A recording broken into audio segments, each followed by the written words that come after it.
Hello, we're back again. This is Chris and David from Spooky Stories Told from Indian Country. Turn the time over to David.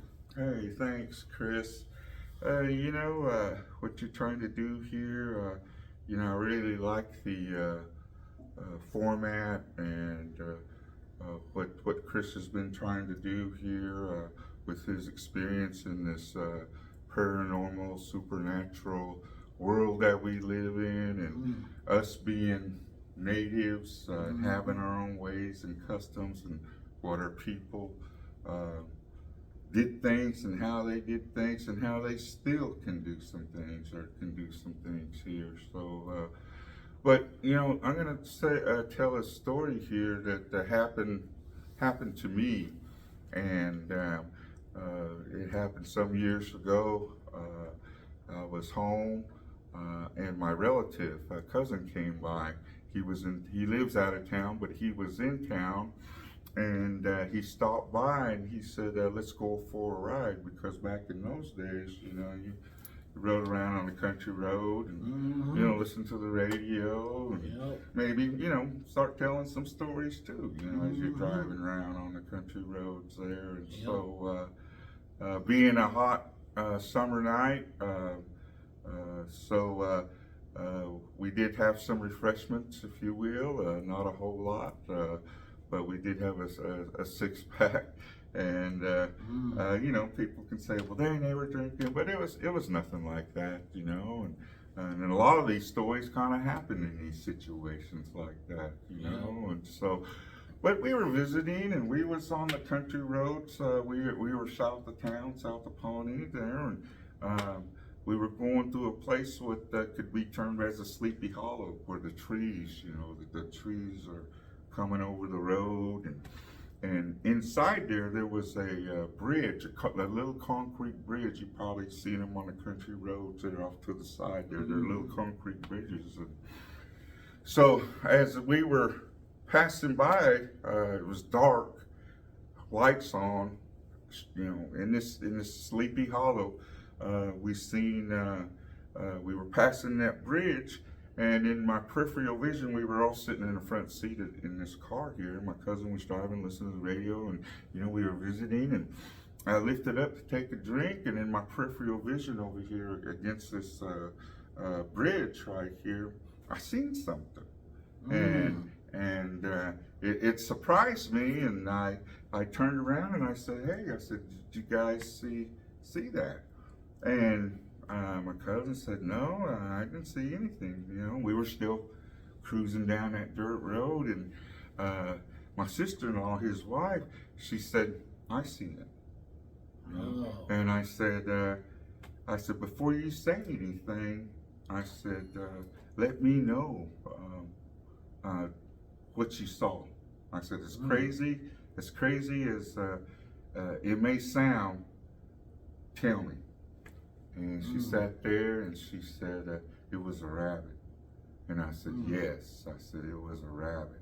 And if you can picture a regular rabbit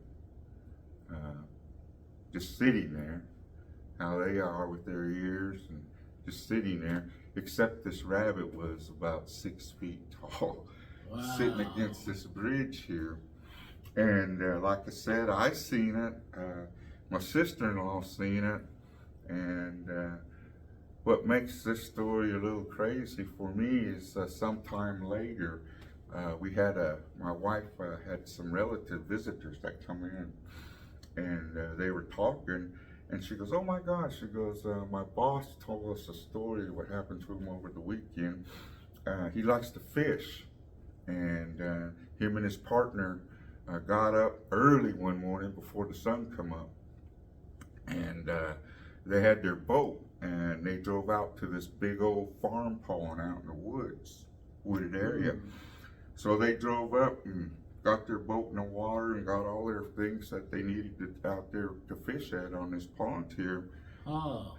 And they got out there in the middle, and they started casting, and they were fishing, and the sun was coming up.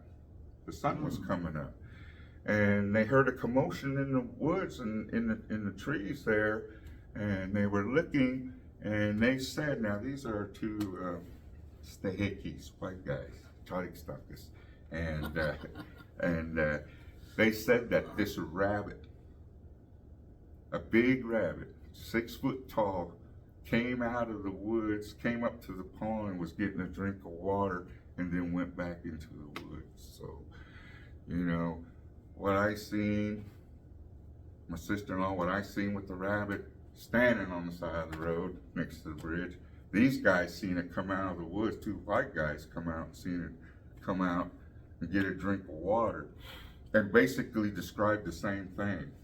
So, you know, what do you think it was? you know what? I'm not sure exactly what it was, Chris. You know, my initial being an Indian, I thought, well, maybe it was something had to do with Indians. You know, maybe there was, you know, something done that brought this thing here, and for whatever reason, it didn't go back for whatever reason. They either didn't send it back or put it away like they're supposed to have done, and then it's still here. But when you have 2 other people that are non-Indians that's seen it, I don't know. You know, it all goes in the supernatural and paranormal. Well, I want to say aho and mado. That was Dudahe. And if you like these type of stories, please let us know so we can do some more. And if you want to, you know, you might also send us some that, you know, we'd like to read, you know, on this little show we're doing here today. Anyway, we want to thank you guys for listening in, taking time. Aho and mado. Aho.